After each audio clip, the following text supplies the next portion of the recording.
మన ప్రభువును మన రక్షకుడిని యేసుక్రీస్తు నామములో మరొకసారి మీరందరికీ కూడా ప్రకటన గ్రంథ ధ్యానాలకు ఆహ్వానిస్తున్నాం.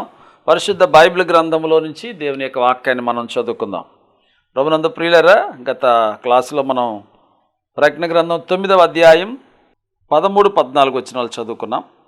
6వ దూత బోర ఊదినప్పుడు దేవుని ఎదుట సువర్ణ బలిపీఠం యొక్క కొమ్ముల నుండి ఒక స్వరము, యూఫ్రటీస్ అనే మహానది యొద్ద బంధింపబడి ఉన్న 4 దూతలను వదిలిపెట్టమని ఆ బోర చెప్పగా వింటిని అని విన్నాం. యూఫ్రటీస్ గురించి గత క్లాసులో మనం చెప్పుకున్నట్లుగానే ప్రకటన గ్రంథంలో ఏదోని యొక్క తోటలో నుండి 4 శాఖలుగా విడిపోయినట్లుగా మనం చూస్తాం. అందులో 4వది ఆదికాండము 2వ అధ్యాయంలో 14 వచనం. 3వ నది పేరు ఇద్దికేలు, 4వ నది పేరు యూఫ్రటీస్. ప్రియులారా, ఆ యూఫ్రటీస్ అంటే ఫరాతు అని అర్థం. ఈ యూఫ్రటీస్ నది దగ్గర దేవుడు ఏం చేశాడంటే, దీన్ని మహానది అని కూడా పిలుస్తారు. ఇక్కడ 4 దూతలను బంధించి పెట్టాడు ఇప్పుడు కూడా ఆయన.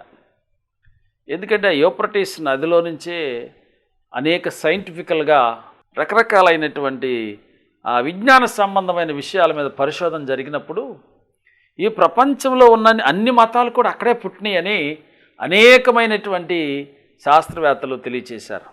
పురావస్తు శాస్త్రవేత్తలు, అనేక మంది గొప్ప గొప్ప పండితులు, ప్రపంచం అంతా కూడా ఏదైనా వనంలో ఉన్న ఒక మనుషుడైన ఆదాము ద్వారానే ఈ ప్రపంచం అంతా నిండించబడింది అని.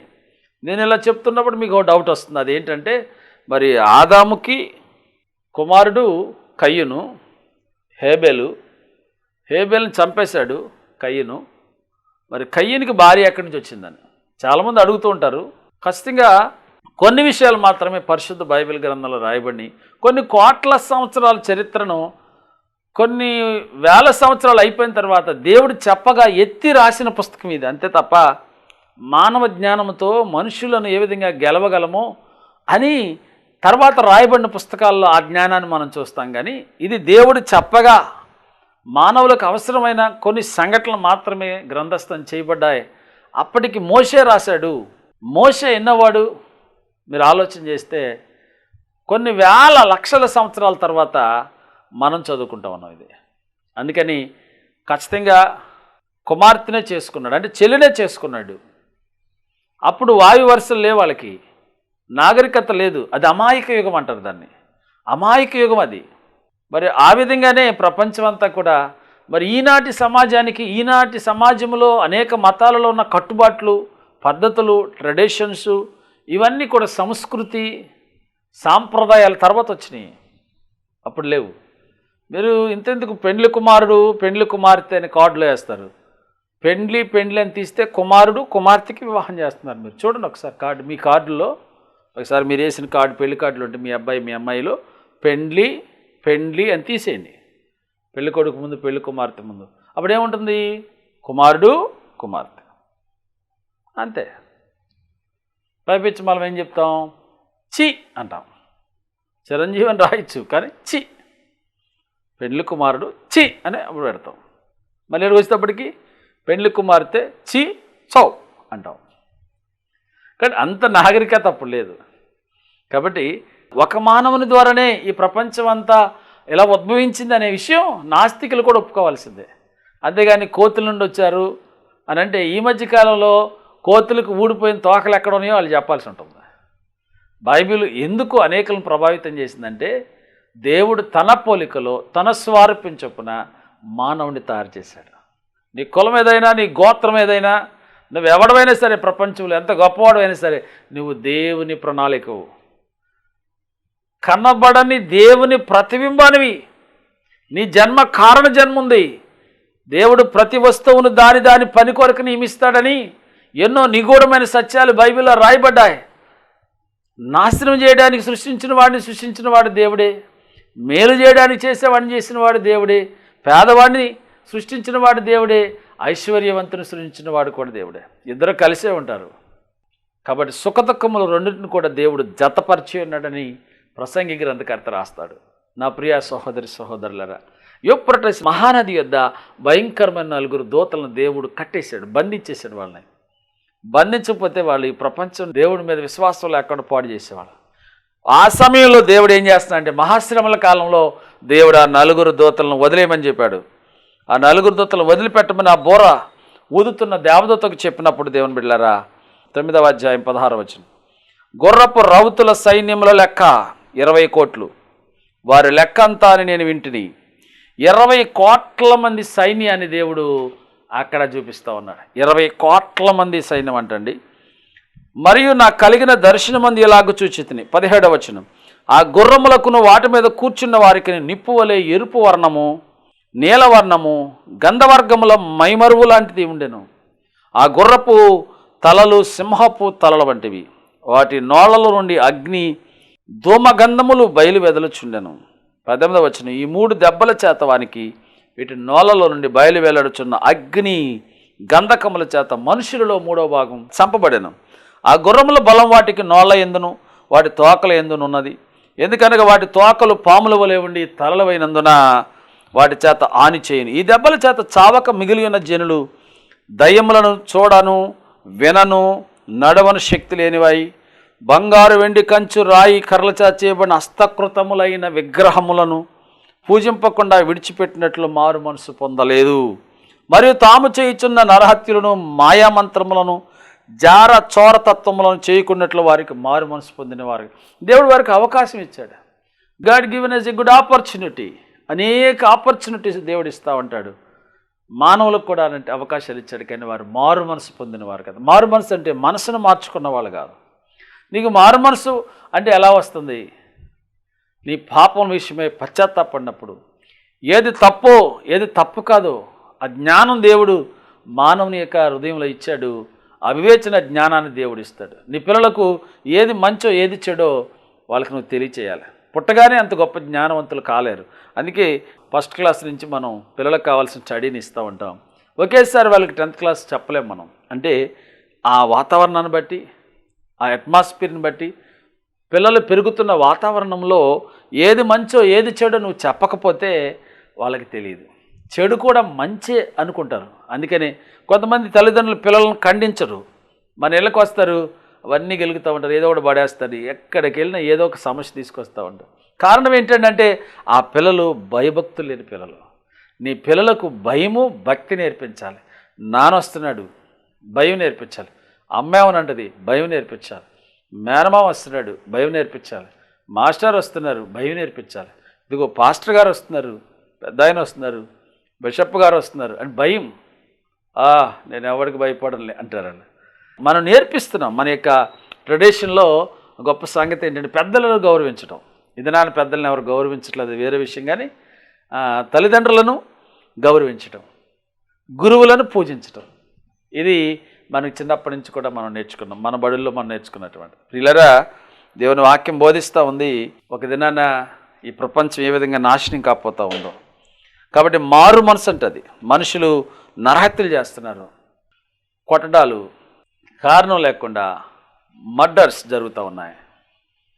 దేశం మీదకి దేశం, రాష్ట్రం మీదకి రాష్ట్రం, పార్టీ మీదకి పార్టీ, నేనే ఉండాలి ఇంక ఎవరు ఉండకూడదు అనేటువంటి దుర్మార్గమైనటువంటి పరిస్థితులు అన్ని చోట్ల మనం చూస్తూ ఉంటున్నాం. మాయలు మంత్రాలు చేస్తున్నారు, పాస్టర్లు చేస్తున్నారు, లోకంలో ఉన్న అనేక మంది వారు చేస్తున్నారు, రకరకాల వాళ్ళు చేస్తూ ఉన్నారు. మాయలు మంత్రాలు చేయకూడదు మనం. అందుకు దేవుడు మనల్ని పిలవలేదు. వస్తే వాక్యం చెప్తాం, లేకపోతే వదిలేస్తాం. తెగ నువ్వు తాపత్రయపడినంత మాత్రం వాళ్ళు ఏం రారు. వచ్చిన వాళ్ళు ఎంతకాలం నిలబడతారో తెలియదు. స్వస్థల కోసం వచ్చిన వాళ్ళు ఎంతకాలం నిలబడతారు? ఆ స్వస్థత ఆగిపోయిన తర్వాత మరలా ఇంకో రోగం వస్తుంది, మరలా వెళ్ళిపోతాడు. కాబట్టి ప్రభు కోసం వచ్చిన వాడు నిలబడతాడు. దేవుడు కావాలి, నాకు సంఘం కావాలి, దైవజనుడు వాక్యం కావాలి, నాకు నిలబడతాడు. అతను నిజమైన క్రైస్తవుడు. It is a real Christianity. కాబట్టి క్రైస్తవం అంటే మతం కాదు, ఇది ఒక జీవన విధానం. మతం కాదు, ఒక మార్గం. ఈ ప్రపంచానికి ఒక దిక్చూచి లాంటిది బైబిల్. నరహత్య చేయవద్దు, పొరుగువాన్ని ఆశించవద్దు, నీది కాందేది నీది కాదు. ఎన్ని అద్భుతమైన సత్యాలు చెప్పాడండి. నీ తల్లిదండ్రులను సన్మానించు. తన్ని లాగి కొడతా ఉన్నారు ఈ రోజుల్లో. నీ దేవుడికి తప్ప ఎవడికి సాగిలు పడద్దని చెప్పాడు. అందుకే బైబిల్ని బ్యాన్ చేసామంటున్నారు. ఎందుకంటే నరహత్యలు చేసేవాళ్ళు, ఇతరుల సొమ్ములు వేసుకునేవాళ్ళు, పొరుగువాన్ని ఆశించేవాళ్ళు, దుర్మార్గులు, కూనీకోరులు, భయంకరమైన వారికి ఇది చెడ్డ పుస్తకంలా కనపడతాం. ఇది మంచి పుస్తకం. ప్రపంచాన్ని కదిలించిన పుస్తకం, ప్రపంచ నాయకులతో మాట్లాడి ప్రభావితం చేసినట్టు. నీ భక్తి ఇతరులను ప్రభావితం చేయాలి. దాని బిడ్డలారా, నువ్వు ఏ విధంగా ఉన్నావు నాకు తెలియదు. దేవుని ఆత్మచేత నడిపించబడుతున్నావు. అసలు నీకు ఆత్మ నడిపింపు ఉందా? అసలు భారం ఉందా? బోర్డన్ హార్ట్ ఉందా? నీ బోర్డన్ హార్ట్ అంతా కాగితాల మీద రాయటం కాదు, నీ బ్రతుకులో, నీ జీవితంలో ఉంటే ఎంతకంటే గొప్ప ఆశీర్వాదం దేవుడు నీకు ఇస్తారు. అనేకులకు వెలుగ్గా చేయాలనేది. నువ్వు అక్కడే సంపాదించి తింటాక దేవుడిచ్చింది నీకు, లేనివాడికి పెట్టడానికి. ఆయన పనిని ఘనంగా చేస్తాను. ఒకరోజు మొత్తం తీసేస్తాడు. అందుకే నీ చాలా జాగ్రత్తగా ఉండాలి ప్రియులారా. 10వ అధ్యాయంలో బలిష్ఠుడైన వేరొక దూత పరలోకం నుండి దిగివచ్చుడు చూచితిని. ఆయన మేఘం ధరించుకుని ఉండెను, ఆయన శిరస్సు మీద మేఘధనుస్సు ఉండెను.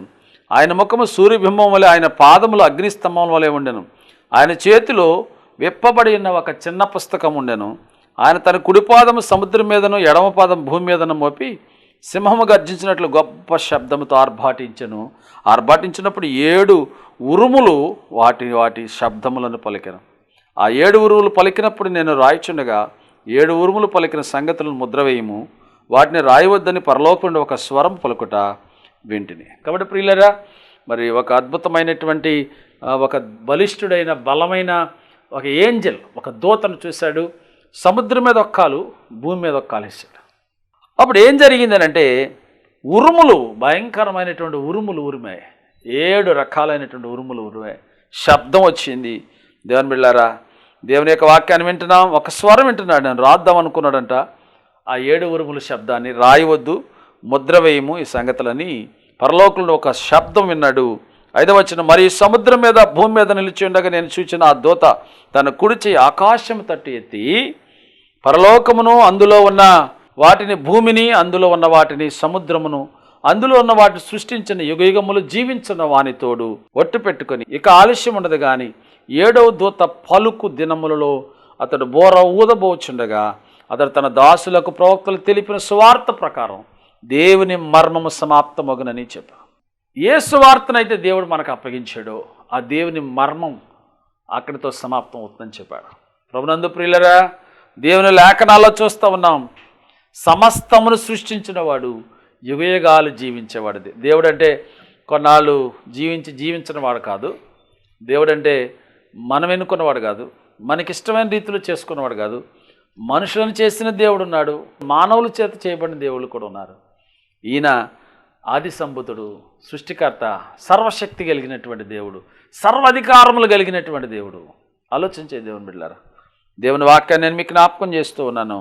8వ వచనం, అంతటా పరలోకము నుండి నేను వినిన స్వరము మరలా నాతో మాట్లాడుచు, నీ వెళ్ళి సముద్రం మీద భూమి మీద నిలిచి ఉన్న ఆ దూత చేతిలో ఇవ్వబడిన ఆ చిన్న పుస్తకము తీసుకొనమని చెప్పటండి.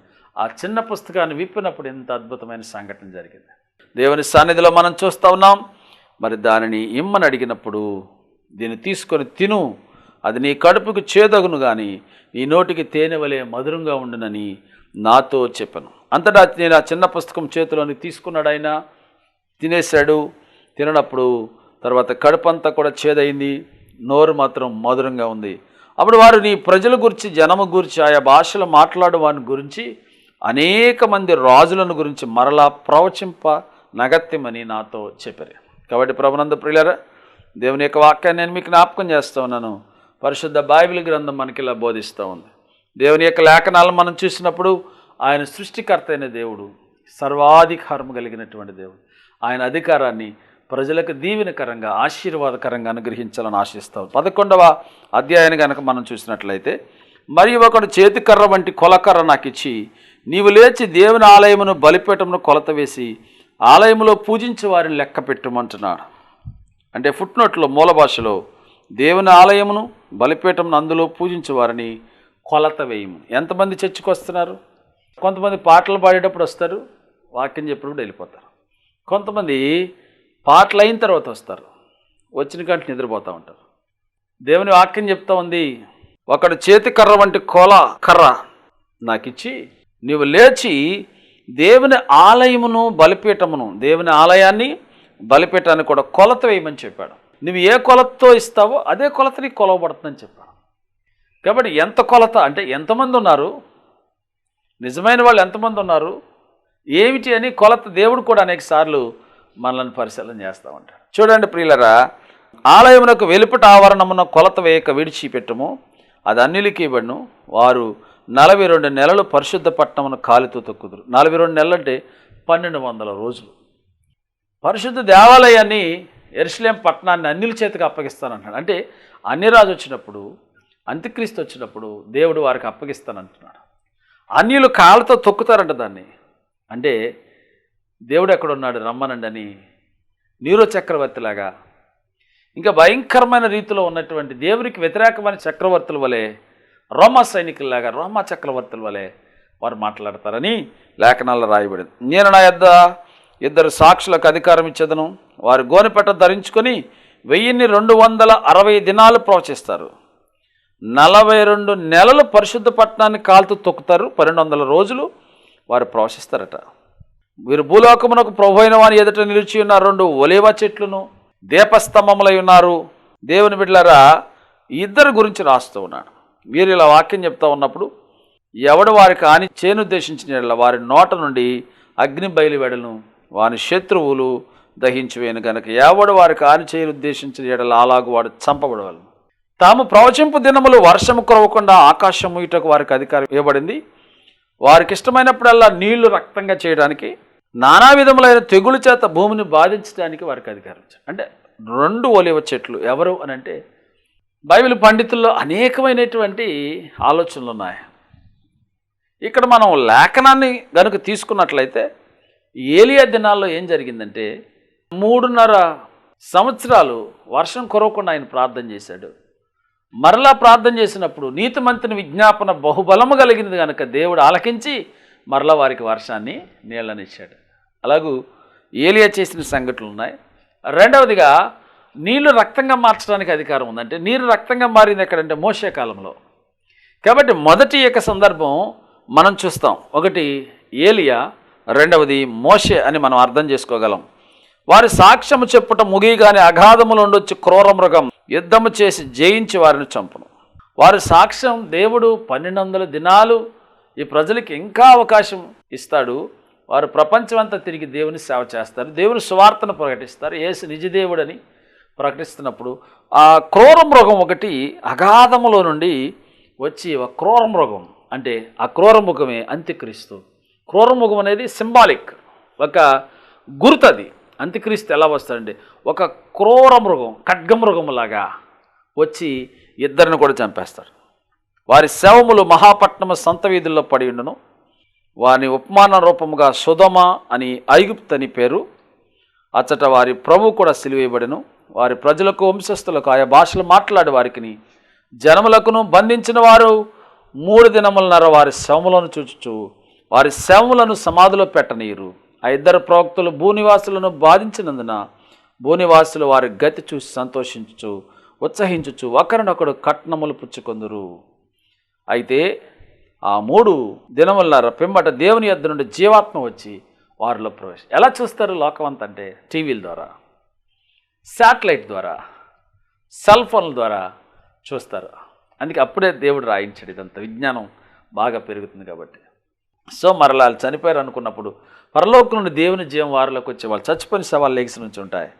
అప్పుడు ఏం జరుగుతూ ఉందంటే 11వ వచనం, గనుక వారు పాదములు ఊని నిలిచిరి, వారిని చూచిన వారికి మిగులు భయం కలిగెను. అప్పుడు ఇక్కడికి ఎక్కిరండి అని పరలోకం నుండి గొప్ప స్వరంతో తమతో చెప్పుట వారు విని మేఘారులై పరలోకమున ఆరోహణమై వెళ్ళిపోతారు. ఏలియా గురించి మనం వింటాం.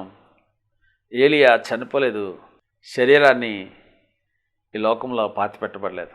దేవుడు పిలిచినప్పుడు అగ్ని రథాలు గుండా వెళ్ళిపోయాడు. అందుకే మరలా ఆ శరీరాన్ని భూలోకంలో ఆయన విడిచిపెట్టడానికి వచ్చాడు అని మనం అర్థం చేసుకోవాలి. మోషే చనిపోయాడు, ఇప్పటికీ ఎక్కడున్నాడో తెలియదు. అందువలన మోషే, ఏలియా 2 సత్యాలు చెప్తా ఉన్నారు. దేవుని బిడ్డలారా, దేవుని యొక్క వాక్యాన్ని మనం చూసినప్పుడు వారు మేఘారులై పరలోక రాజ్యానికి ఆరోహణమై వెళతారు. ఆరోహణమై వెళ్ళినప్పుడు వారు పోవచ్చుండగా వారి శత్రువులు వారిని చూచిరి. ఆ గడిలో గొప్ప భూకంపం కలిగినందున ఆ పట్టణంలో 10వ భాగము కూలిపోయింది. భూకంపం వలన 7,000 మంది చచ్చిపోతారు. మిగిలిన వారు భయభ్రాంతులై పరలోక దేవుని మహింపరిచారు. ఈ విధంగా 2వ శ్రమ గతించను. ఇదిగో మూడో శ్రమ త్వరగా వచ్చుచున్నది. కాబట్టి నా ప్రియ సహోదరులారా, 7వ దూత బూర ఊదినప్పుడు పరలోకం నుండి గొప్ప శబ్దం పుట్టిన 15వ వచనంలో, ఆ శబ్దములు ఈ లోక రాజ్యం మన ప్రభు రాజ్యం ఆయన, క్రీస్తు రాజ్యం ఆయన, ఈ లోకం అంతా కూడా యేసు రాజుగా వచ్చుచున్నాడు, భూలోకం అంతా తెలుసుకుంటారు అని పాటలో చెప్పండినట్లుగా, the king of king and lord of lord, ప్రభువులకు ప్రభు, రాజులకు రాజైన ప్రభుకి ఈ లోకమంతా కూడా ఆయన రాజ్యం కాబోతా ఉంది. ఆయన యుగయుగాల వరకు ఏలును అని 7వ దూత బూర ఊదినప్పుడు చెప్పబడింది. దేవుని బిడ్డలారా, అంతటా దేవుని ఎదుటి సింహాసనాసీనులకు 24 పెద్దలు సాష్టాంగపడి దేవునికి నమస్కారం. 24 పెద్దలంటే 12 మంది పాత నిబంధన గోత్రికులు, 12 మంది యేసుప్రభు శిష్యులు, 24 అపోస్తలులు కలిసి దేవుని స్తుతిస్తున్నారు. ఏమంటున్నారంటే, వర్తమాన కాలములలో ఉండు దేవుడైన ప్రభువా, సర్వాధికారి, నీవు నీ మహాబలమును స్వీకరించి ఏలుచున్నావు గనక మేము నీ కృతజ్ఞతాస్తుతులు చెల్లించుచున్నాము. జనములకు అప్పగించినందున నీ కోపం వచ్చెను, మృతుల తీర్పు పొందుటకు నీ దాసులకు, ప్రవక్తలకు, పరిశుద్ధులకు, నీ నామమునకు భయపడి వారికి తగిన ఫలమునిచ్చుటకును, గొప్పవారినేమి కొద్దివారేమి భూమిని నశింపజేయు వారిని నశింపజేయుటకు సమయం వచ్చినదని చెప్పారు. అప్పుడు పరలోకమందు దేవుని ఆలయము తెరవబడగా దేవుని నిబంధన మందస్సము ఆయన ఆలయంలో కనబడెను. అప్పుడు మెరుపులు, ధ్వనులు, ఉరుములు, భూకంపము, గొప్ప వడగండ్లు పుట్టెను. కాబట్టి ప్రభునందు ప్రియులారా, 7 బూరల శ్రమల గురించి మనం వింటూ వచ్చాం. కాబట్టి ఎంత విచిత్రం, ఎంత అద్భుతమైన సంగతులు వింటూ ఉన్నాం. దేవుని వాక్యం విన్న సహోదరులారా, ఎంత అద్భుతమైన దేవుడు ఆయన, సర్వాధికారి అయినటువంటి దేవుడు. సమయం వచ్చిందయ్యా ఈ భూలోకాన్ని నాశనం చేయడానికని. ఈ భూమి కూడా ఎప్పటి నుంచో మూలుగుతుందని రోమిలికి రాసిన పత్రికలో అపోస్తలుడైన పౌలు తెలియజేస్తా ఉన్నాడు. రోమపత్రిక 8వ అధ్యాయం దేవుని వాక్యం ఎలా ఉందో 22వ, సృష్టి యావత్తు ఇదివరకు ఏకగ్రీవంగా మూలుగుచ్చు, సృష్టి యావత్తు కూడా మూలుగుతుందంట, మూలుగుచ్చు ప్రసవేదన పడుచున్నదని ఎరుగుదము. అంతేకాదు ఆత్మ యొక్క ప్రథమ ఫలముల నొందిన మనము కూడా దత్తపుత్రత్వము కొరకు, అనగా మన దేహం యొక్క విమోచన కొరకు కనిపెడుచు మనలో మనమే మూలుగుచున్నాము. సృష్టి ఆ విధంగా ప్రసవేదన పడతా ఉందంట. 26వ వచనం, అటువలే ఆత్మీయ మన బలహీనతను చూసి సహాయం చేయుచున్నాడు. ఏలయనగా మనం యుక్తముగా ఎలాగూ ప్రార్థన చేయవలనో మనకు తెలియదు కానీ ఉచ్చరింప శక్యమ కాని మూలుగులతో ఆ ఆత్మ తానే మన పక్షముగా విజ్ఞాపన చేయుచున్నాడు. పరిశుద్ధుల కొరకు ఆయన విజ్ఞాపన చేస్తూ ఉన్నాడు. ఇంత గొప్ప దేవాదేవుడు, ఆశ్చర్యకరుడు, గొప్ప దేవుడు. ఆ దేవదేవుని కృపాశీర్వాదాలు నీకు, నీ కుటుంబానికి ఎల్లవేళలా ప్రభు సహాయం చేయను గాక. దేవుడు నీ మినిస్ట్రీ, నీ పరిచర్యను మిమ్మల్ని అందరినీ కూడా సమృద్ధిగా దీవించను గాక. ఆమేన్. ప్రార్థన. సకలాశీర్వాదములకు కారణభూతుడైన తండ్రి, ఇంతవరకు కూడా వాక్యం వినబెడలను మీరు దీవించండి, ఆశీర్వదించండి. ఎవరే సమస్యతో వచ్చారో, కష్టంలో ఉన్నారో, ఇరుకులో ఉన్నారు, ఇబ్బందుల్లో ఉన్నారో మీకు తెలుసు. భారతదేశంలో క్రైస్తవులు ఎదుర్కొంటున్న సమస్యలు కూడా మీకు తెలుసు. దేవాటన్నిటి నుంచి విడుదల అనుగ్రహించండి అని, నవ సమాజం, సమసమాజం నీ వల్లనే సాధ్యమవుతుంది తప్ప ఈ లోకంలో ఎవరి వలన సాధ్యమవుతుందని నిరూపించిన గొప్ప దేవుడా, యుగయుగాలకు సర్వాధికారి, సర్వోన్నతుడా, సర్వాంతర్యామి, కృపాసత్య సంపూర్ణుడా నేను స్తుతించుకుంటూ వీళ్ళందరిని ఆశీర్వదించమని ప్రార్థిస్తూ క్రీస్తు దివ్యనామ పేరట అడుగుచున్నాను తండ్రి. ఆమేన్. నా ప్రియ సహోదరులారా, ఈ ప్రోగ్రామ్స్ మీకు చాలా ఆశీర్వాదకరంగా, అనేకమైన అద్భుతమైన సంగతులు తెలుసుకోవడానికి దేవుడు మీకు అవకాశం ఇచ్చారని మేము నమ్ముచున్నాం. మీరు కూడా ఒకసారికి మీరు సహాయం చేయాలని ఆశించినట్లయితే, ప్రభు మీరు ప్రేరేపించినట్లయితే తప్పనిసరిగా మీరు కూడా సహకరించవచ్చు. స్క్రీన్ మీద వస్తున్నటువంటి ఫోన్ నెంబర్లను కాంటాక్ట్ చేయండి. మీ కొరకు ప్రార్థన చేస్తాం. దేవుడు మిమ్మల్ని దీవిస్తారు. అటు దేవదేవుని మహాకృప మీకు, మీ కుటుంబాలకు సర్వకాలము దేవుడు మీకు తోడైండి నడిపించునుగాక. God bless you. దేవుడు మిమ్మల్ని దీవించునుగాక. Praise the lord.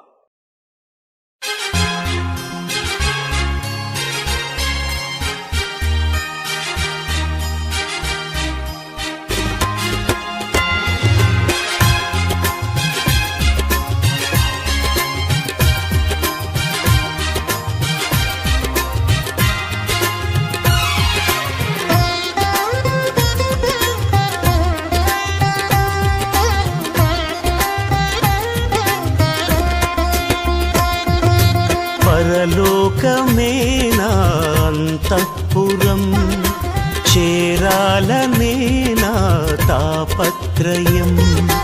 పరలోకమే నా అంతఃపురం, చేరాలనే నా తాపత్రయం. యేసుదేవరా కనికరించవా, దారి చూపవా. యేసుదేవరా కనికరించవా, దారి చూపవా. పరలోకమే నా అంతఃపురం, చేరాలనే నా తాపత్రయం. పరలోకమే నా అంతఃపురం, చేరాలనే నా తాపత్రయం.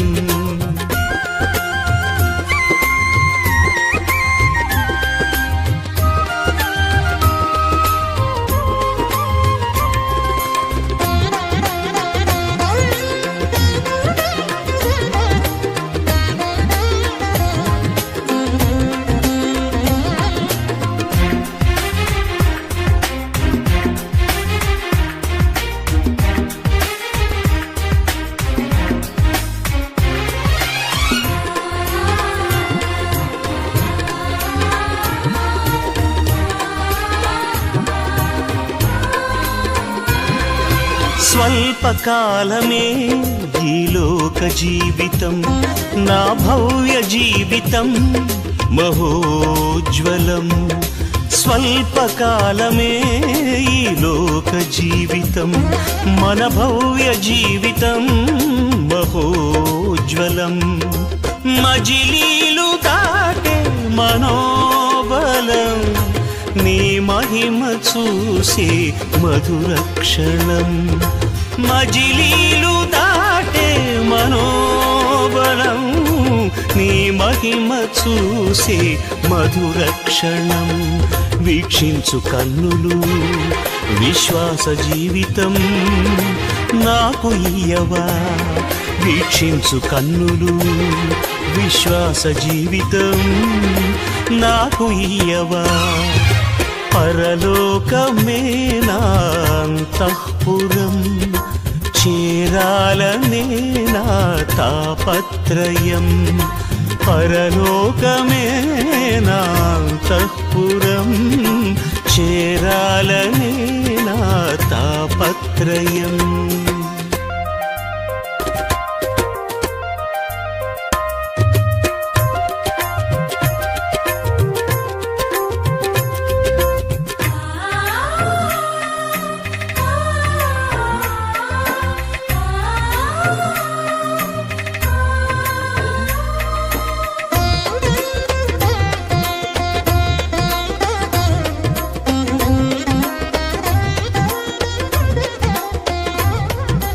పాపమునిదిరించే శక్తిని నాకివ్వు, పరులను ప్రేమించే మనసే నాకివ్వు.